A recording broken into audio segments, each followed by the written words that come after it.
Hello, sir. Last Friday, my boyfriend blocked me on WhatsApp. మనిషి బాధలో ఉన్నప్పుడు చాలా మైండ్ అనేది చాలా సెన్సిటివ్‌గా ఉంటది. ఎమోషనల్‌గా ఎక్కువ ఆలోచిస్తారు. లాజికల్‌గా తక్కువ ఆలోచిస్తారు. సో, ఏదైనా ఒక్క పరిష్కారం దొరక్కపోతదా అని చెప్పి వెతికే టైంలో ఇట్లాంటి అడ్వర్టైజ్‌మెంట్స్ వచ్చి మీకు కనపడతాయన్నమాట. He told my friends he wants to break up with me. I don't know what to do. Sonia ji don't worry, मैं आपकी कुंडली चेक करता हूँ.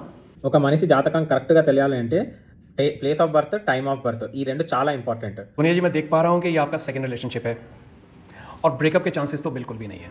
అసలు ఆమె ఫోన్ ఎత్తంగానే ఆమె పేరు కూడా చెప్పలే, డేట్ ఆఫ్ బర్త్ చెప్పలే. ఈయన వెంటనే జాతకాలన్నీ చూసేసాడు. इस महीने के एंड तक यानी 28 तारीख को आपकी दशा चेंज हो रही है और उसके बाद मैं गारंटी से कहता हूँ कि वो आपको अनब्लॉक कर देंगे. అబ్బా, డేట్‌తో సహా ఆ బాయ్ ఫ్రెండ్ అనేవాడు ఎప్పుడు అన్‌బ్లాక్ చేస్తాడు అనేది ఈయన చెప్తున్నాడు. అసలు కొద్దిగానే సిగ్గు శరం ఉండాలి. జాతకాల్ని బాయ్ ఫ్రెండ్ బ్లాక్, అన్‌బ్లాక్ వీటి కోసం వాడుతున్నారు.